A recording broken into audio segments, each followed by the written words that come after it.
tell me if you agree with me, but like when we say like, oh, we don't want, you know, we don't want the plot, like we don't want stakes. It's like this episode had plot, this episode had stakes, but it wasn't halfway through Law turning evil or halfway through an alien's coming to blow up the ship. Yeah, it was all within the whole, you know. It affected the characters of the Enterprise. Yeah, a matter of perspective, we made that joke like, oh no, but everything that happened in there dealt with the original problem, so it was okay. So it's not that we want every episode to be literally Seinfeld, nothing happens, but with Star Trek, like, you know, we want the emotion, we want the stakes, but just make it about something I care about. Are you threatening me, Captain? Starfleet will decide your fate. I am Starfleet. Okay, is that all you had for the bit? I am Starfleet. Commander Data creates an android child. I have brought a new life into this world. But Starfleet's orders leave her an orphan. I want that android out of here. The child depends on him. And a deadly malfunction I am scared. threatens her life. I love you, Father. On Star Trek, The Next Generation.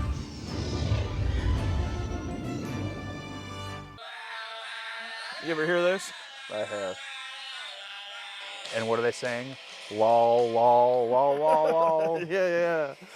Yeah, I had an Offspring phase in middle school, got into other music. I think they're like 90s, early 2000s. Anyway, that's the name of this episode, is The Offspring, and it makes sense. It's literally Data's offspring, so it's not a weird, odd-fitting title. But yeah, I'll cut to the chase. I love the episode.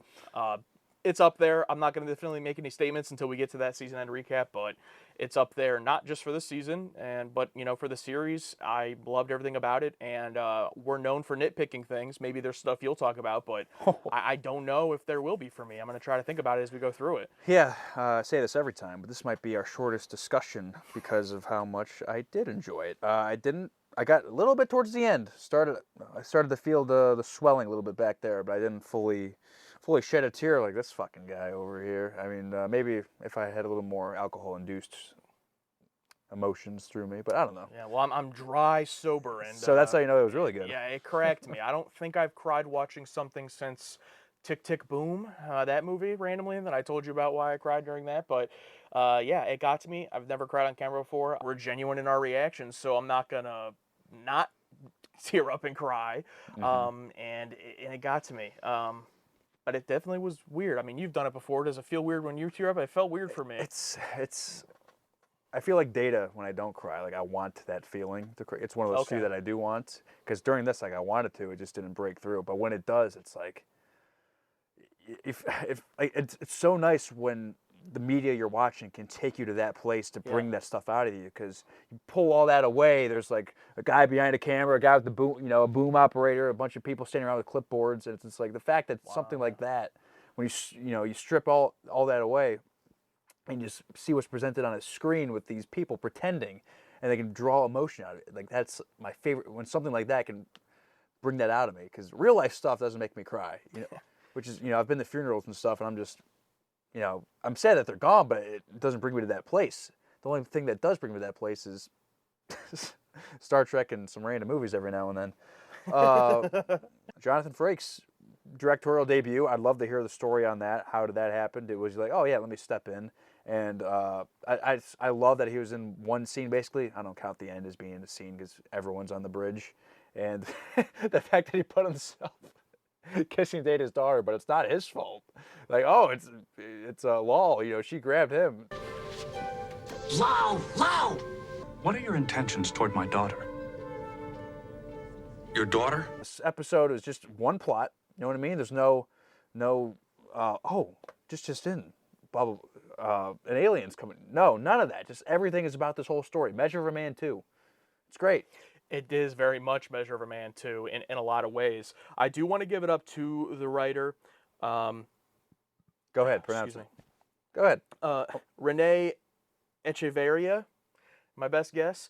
But I will say, though, as much as I do think the writing was good, this is one of those that it could have gone either way, and I think more of the credit has to go to the cast and to Ron Jones doing the music for the episode, because the music was spectacular, and the cast, especially Brent Spiner and Haley Todd, who plays Lol, and I recognized her, and I realized after looking it up that it's because she was the mom in Lizzie McGuire. So for our audience, ask your kids about that. I thought she was great here in a very, it sounds weird to say dangerous, but that's what it was. It was a dangerous role to take because it could have been so bad or so out of touch or like some, but it wasn't. I thought it was great. Yeah, that's a very make or break type role, because if it doesn't work, then it's just horrible. But she was able to pull it off so perfectly, and her nuances as she slowly learned and things were being programmed into her brain, like little more things, a little more emotion, a little more facial features, like it was all progressed perfectly in my opinion.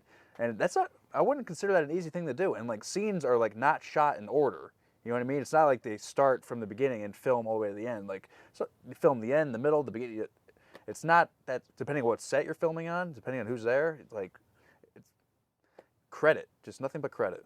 The children at school found my remarks humorous. So without understanding humor, I have somehow mastered it. Yeah, and Brent Spiner, I just cannot praise him enough. And it's funny because when we started the show, I remember being like, yeah, after the pilot, being like, oh, I'm just going to guess that Data is like the fan favorite character. And I don't, like, just not for me, you know, yet. And I was like, maybe I'll grow on him. And it's like, boy, did I. And I got to give it to Brent Spiner. I mean, they've given him good stuff, you know, most of the time. But he just, anytime you give him something, he just knocks it out of the park. And for the guy that's playing the emotionless android, I have the most, I think, emotional connection to him of all the characters. You know, like his stuff hits that much harder knowing that he can't, you know, he's not, like the daughter, like Lyle says, like, you're not complete, you know, and it just hits harder. Be there to nurture her when she needs love and attention. I can give her attention, Doctor, but I am incapable of giving her love. Because I feel like everyone feels that way in it's some aspect of their life at certain times. Maybe you know you don't have a relationship with someone you're in love with. Maybe you don't have familial relationships. You know, I don't have kids. You know, like stuff like whatever it is in your life, people feel incomplete all the time because emotions suck. You know, and to Data, he just doesn't have any. So that of it in itself is making him feel incomplete. It's just a great character and great actor. Yeah, and he said, I think one of my favorite lines is when Law's explaining that to him. He's like, well, I know I'll never have this, but it's our job and our responsibility to pursue as much as we can and do the best we can to get as close as we can, because, you know, that's what life's about. You know what I mean? It's like, damn, Data, damn.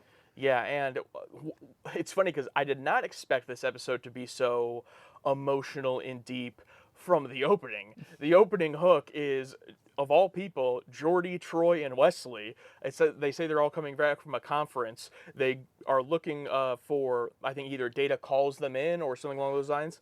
I think they know Data's been working on something and they're trying to get a sneak peek, and like Data's not ready. Like, but now they're finally ready. Yeah. Let me try to break down why it's those three. Wesley, he's a kid. Geordi, his best friend. Troy, the counselor, counselor, emotional. So maybe that's the hidden reason. I don't know. Maybe Jonathan Frakes trying to do something hidden. I don't know. A lot of hallway shots though. Like I think they made a full lap around at one point. Is the set just a circle, you think? I want to say so. Probably, yeah. right? I want to say it's just probably in some warehouse somewhere, just a big circular one. I want to say they made a full lap, and I love the shots. A lot of shots of reflections in the windows. Really like that a lot, especially with the hall. I was trying to see if I can see the camera when they're in the hallway. Like, can you see the camera? Yeah. So they walk in, and I love how they open it up, and he's just holding the foot, and it's such like a what's going on here. You know, those are the type of hooks that instantly draw you in because you're like, what is that? And I'm like, is this a Frankenstein scenario? You know, is he creating himself? I thought maybe he's creating Riker, and like that's gonna be Riker's role because Riker's gone.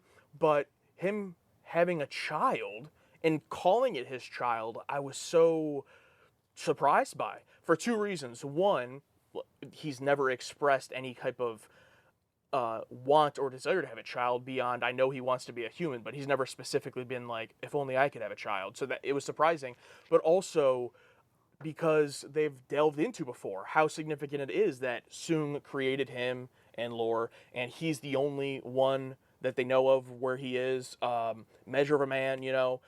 And so for him to just do this, I thought at first, like, oh, this is weird. Are they not even going to address this? Like, this whole fact that he's creating it? But no, they dive right in and address it. It's the whole thing, yeah. I want to say, in the other episodes where Soon is mentioned, with Lore and the episode we mentioned, the reaction. Schizoid Man? Yeah, Schizoid Man. Has Data ever expressed, like, being, not lonely, but has Data would express, like, I'm the only one, it'd be nice if there was others? I think in the episode with Lore, he is like, "Oh, I have a brother." Like he liked that idea, but then Lore's evil, and it just like goes into the episode Yeah, it's plot. like, yeah, never mind. Yeah. Then maybe in his own time. Yeah, I find it.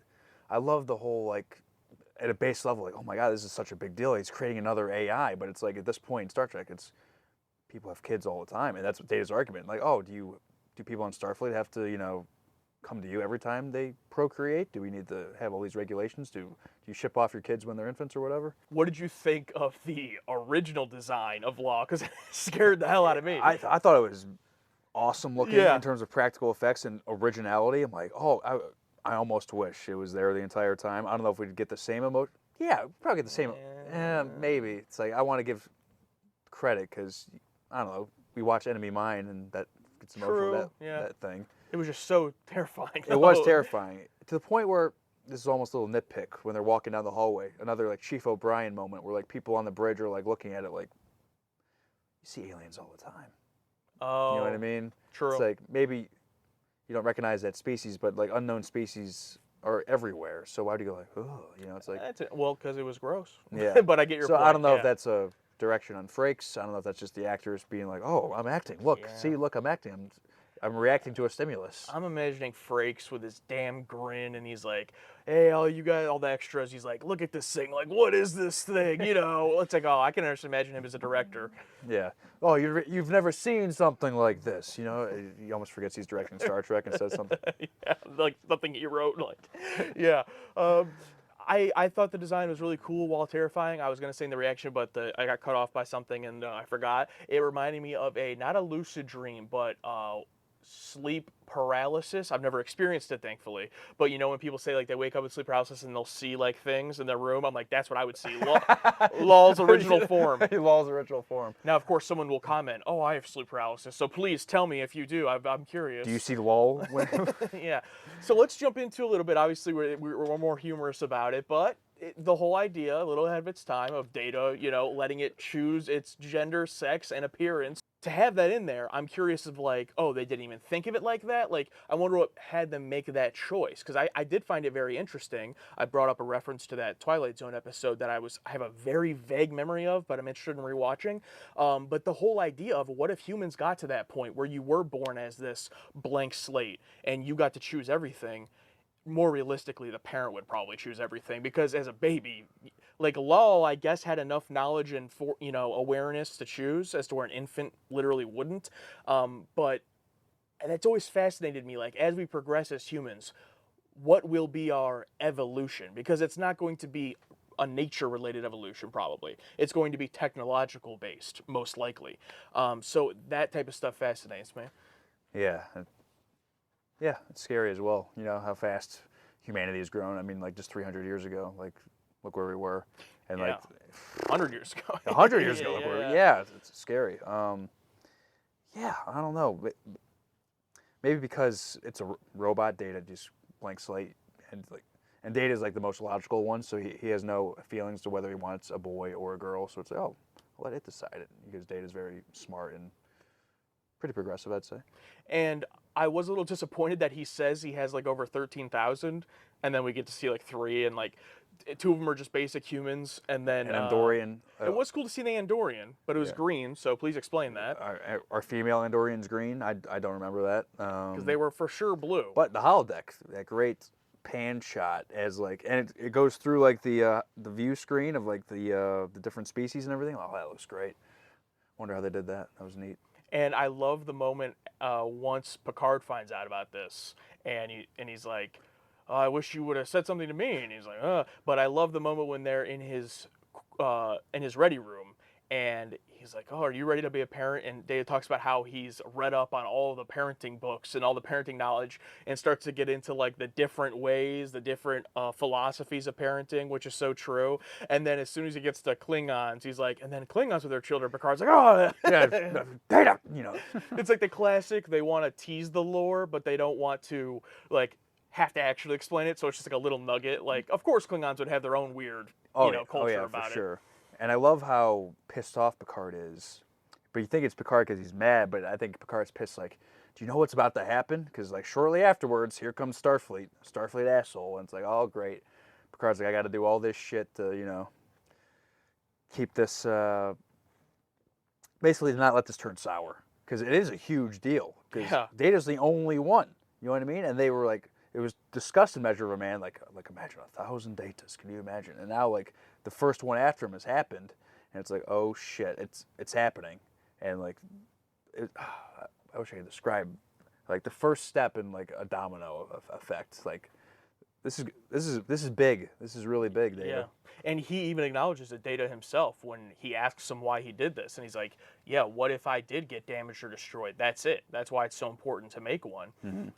Would have been interesting to have a Maddox mention or something. Like, he doesn't have to show up, I guess, but it would have been interesting to at least be like, oh, this is what Professor Maddox, is he Professor? Or I don't remember. Like, this is what Maddox was talking about, you know? Whatever, it's not a big deal. But it would have been nice, Yeah, I guess. because like the wrong people at Starfleet, and like, I don't know, shows a picture of Maddox or something. Yeah. So Wesley actually is the first one to tell Data, hey, she should probably go to school to be around people her age. And he's like, she's 2 weeks old. Great line. And when she goes, this is, I think, another really relatable thing, you know, kind of being the weird one in class and being made fun of, and Data seeing just turn the corner. But it's because they're afraid of her. You know, the classic line, people fear what they don't understand. It's like one of the most true things about humans. And him kind of having difficulty with explaining it to her. I mean, the whole thing about in the turbo lift of having to explain to her they're not laughing with you, they're laughing at you. I mean, that's brutal. Yeah, and he's speaking from experience. You can tell, because I'm picturing like a young Data, like at the Starfleet Academy for the first time, and like all these other kids or other young, you know, recruits, and just him just not getting it or not with it, and like having to do that by yourself. And I know Data doesn't feel, but you know, come on, you know, it's tough for him. He understands. Yeah, and that scene with Dr. Crusher, she gets this is her one moment, and you know, I love the little banter at the beginning where he's like, "Oh, a successful parent. Oh, well, thank you." Yeah, that was You know, great. Yeah. and you know, her telling him like, "Yeah, you didn't have anybody that went through your experience, and now she does. You should use that." And he was like, "Oh, I wasn't telling her." And I feel like, you know, I'm not a parent, but I would have to imagine that that is one of the biggest difficulties. Like, how much of your life and your experiences do you try to imprint onto your kid, or help your kid with, versus I don't want them to be discouraged, or you know, make my same mistakes. Like, I'm sure that has to be a big deal. And seeing that through an android, yet again, just like why Star Trek is so great, you're seeing it through an android, not, oh, it has to be, you know, X oppressed group or minority. It's through an android, so that it's not like on the nose and ridiculous. Yeah. And it's like, but you understand that it could apply. Almost anybody can relate to this. You know, I can relate to it. Anyone can, and it's just so fascinating. Like, that's why it's so great to me. And when we say, tell me if you agree with me, but like when we say like, oh, we don't want, you know, we don't want the plot, like we don't want stakes. It's like, this episode had plot, this episode had stakes, but it wasn't halfway through Law turning evil or halfway through an alien's coming to blow up the ship. Yeah, it was all within the whole, you know. It affected the characters of the Enterprise. Yeah, in a matter of perspective, we made that joke like, oh no, but everything that happened in there dealt with the original problem, so it was okay. So it's not that we want every episode to be literally Seinfeld, nothing happens, but with Star Trek, like, you know, we want the emotion, we want the stakes, but just make it about something I care about. You know, Data creating his own daughter, getting attached to her, and us getting attached to her, and everyone on the Enterprise clearly getting attached to her, and then her, like, fucking dying. Like, that is crazy. Yeah, the stakes are huge, but they're not. Yeah. If that makes any sense. Like, no one's gonna, well, someone died, but like, no one's gonna blow up and explode or whatever. Yeah. The planet's not gonna get blown up. It's just someone's daughter's dying, and like, we're watching this person grow as a human in like, not real time, but like basically real time, and form these relationships, and seeing Data learn more about himself and about parenting through the other members of the ship. It's amazing to watch, because it's just acting. Yeah, and I got to give it up for Guinan, too. I love all the scenes in 10 Forward. The fact that he makes her a bartender to learn about humans is so great. When you look at it from the aspect of her essentially being a child, is a little bit weird, but I still don't even know the full situation. Do they drink alcohol? I don't even know. But that aside, I mean, obviously the Admiral has a problem with it when he gets there, but Guinan is the perfect one, you know, for that scenario, and learning about flirtation, you know, kissing, holding hands, all those things. And I just love that. You know, they could have had a Charlie X moment where it's like Charlie X, you know, spanks Janice, right? Like spanks her because he doesn't understand that that's like a sexual thing you don't do. But they didn't go there with it. They went with, she understood the holding hands, and then it leads to that scene with her holding hands with Data to show affection. Two androids holding hands. That's like the symbolic of like Star Trek and everything, right? It's like two androids who can't feel anything holding hands, and it makes you feel something. It's like that's what's so great about it. Yeah, or even just one of them feeling something. I mean, we did get Riker getting kissed. That was a great gag. And the fact that that was his only scene is just incredible, just amazing. And the fact, you called it right when it happened. You're like, make that the only scene. Please, that's it. Yeah. So I guess I was wrong. We did get a Charlie X scene, but it was good. But yeah. I was more worried about because like holding hands with someone or even like kissing someone to an extent is something you can do romantically and in a familial situation. And I was worried that they would do something dumb to like mix the two. Like Data walks in and she kisses him thinking, but it's like, I like that the thing with Riker was very clearly, comedy. Yeah, I was worried when she held hands with Data, it was gonna happen. I'm like, oh, please don't. But they ended on a nice moment. Yeah. So do we bring up the op? I want that android out of here. And today we have Admiral Anthony Haftel, played by Nicholas Coster, as the typical Starfleet, basically Bruce Maddox too. Basically, Except with more authority. More authority, yeah, and the typical like he comes on to listen to everyone's arguments, tries to persuade them, and at the end, oh, you're coming with me anyway. It's like just order it, dude. You know what I mean? Like you're not showing any if you were like humanely debating and we're like friendly about it, and then you're like, okay, but listen, we have to do this. Like it'd be, I don't know, feel like a bigger twist, or like, oh, well, you're coming with me anyway. If you came on like more fascinated about it, like, oh, okay, but yeah, we're gonna need to take it. What? Instead of just same emotion the entire time to the point where it's like, well, I ordered you to come anyway. It's like, well, yeah, why didn't you just do that in the first place? Yeah, or maybe even he's sent there. It's not his decision. He's sent there with those orders. Upon getting there, he's convinced, but he's like, sorry, this is my orders. That like too. my hands are tied. Yeah. Maybe even say like, have a scene with him and Picard talking to Starfleet or something. I get it, not enough time. And this character, in the grand scheme of things, doesn't matter. So it's he's just Admiral who doesn't understand. Just a device to help further the argument of why Law should stay with Data. Yeah, I did really love his scene with Law specifically. All the Picard stuff's great. We can talk about that, but with Law and the way that she doesn't understand, he calls it selective judgment. Because he's like, oh, are you being, I don't know if he says like an attitude or smart, I can't remember what he says, but she's like, I'm just stating a fact.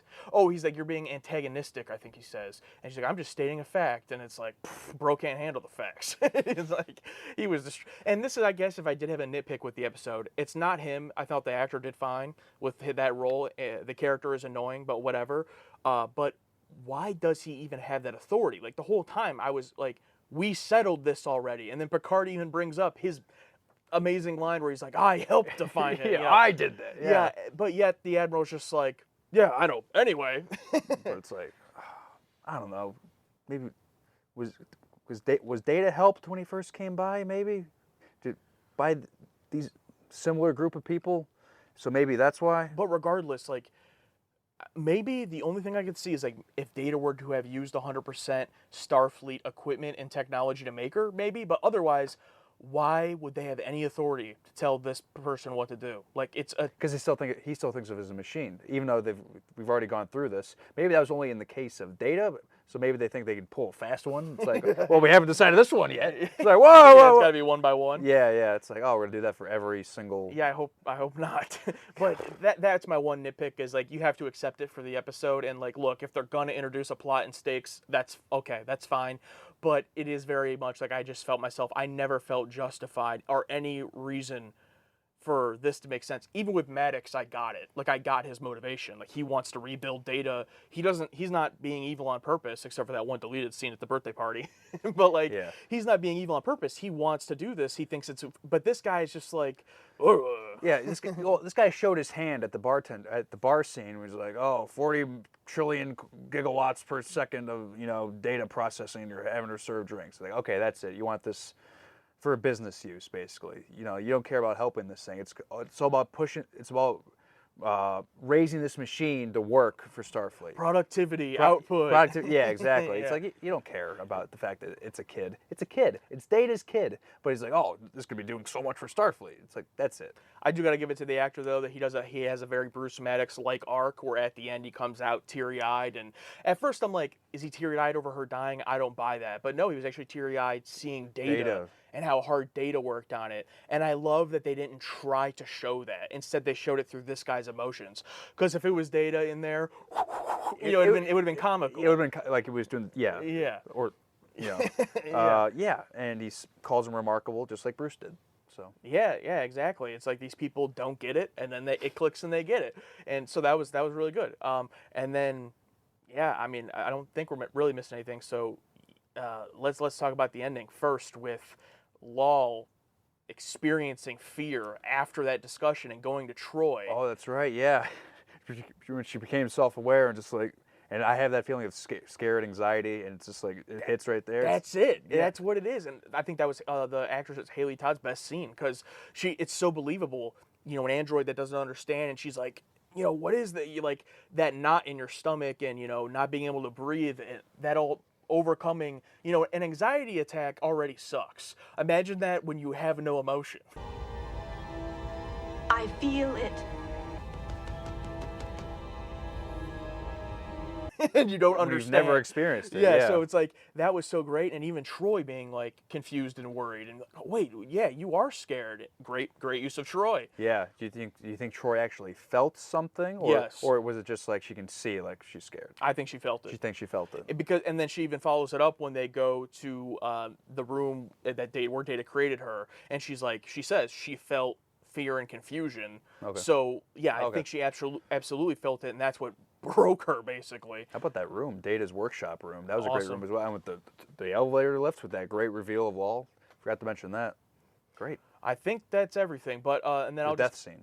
Yeah, I'll just talk about the ending and my emotional reaction. The line she says, I want to say it, try to remember it specifically. Basically, she says she loves him, and he says along the lines of like, well, I can't feel that, and she says, I'll feel it for both of us. And fire pen, right? It's like, you can relate to that without, this is going to sound dumb, like without being an android. It's like anyone can relate to that, whether it's father, child, mother, child, sister, brother, friends, relationship, whatever it is. It's like, loving someone enough for the both of you, or also not being able to love someone even though they love you. Like, it's just like a relatable, it's just like, oof, yeah, you know what I mean? Yeah, that's multi-layered, yeah. It's like, oh, that can work for a multitude of situations for both sides. That sucks. I want to make a TikTok Lal edit where that's the, there's the like hard-hitting line into the edit. That's going to be it. Are there enough clips of Lal in this to make an edit? Yeah, I'm going to try. And how about Data at the end saying he put her all in here, which I think, literally for the show, that makes sense for Data, and that's really nice. A nice thought that he has her in there. But also metaphorically, that's kind of what you have to do with people that you love. Yeah. Because they only exist in here, and like what Worf said, in here, in the bonding. And Data doesn't really have this, unfortunately. So all he has is this. So it goes in there, yeah. So he's got the schizoid man in the ship and his daughter in his head. Yeah. So we love the show. Alex and Josh, feel the target audience on a cosmic journey, feeling so immense. They're sitting in a room, ready for the show. Star Trek Next Generation, Season 3, let's go! The first time they've seen this sci-fi sight, only going when romance gone day and night. Synth-pop beats fill the atmosphere. Their minds are racing, filled with wonder and cheer. Cosmic journey, they're feeling the thrill. I love you, Father. I wish I could feel it with you. I will feel it for both of us. Thank you for my life. I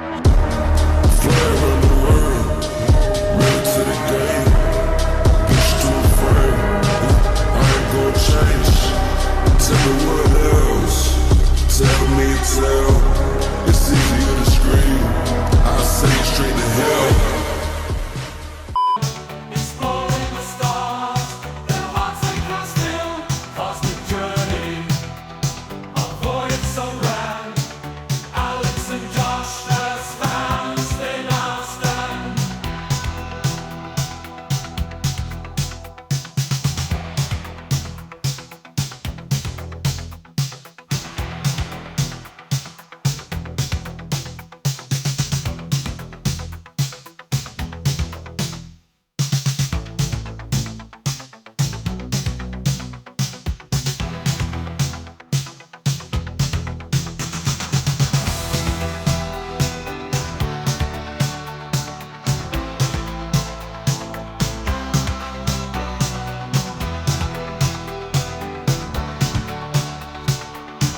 Are there enough clips of Lol in this to make an edit?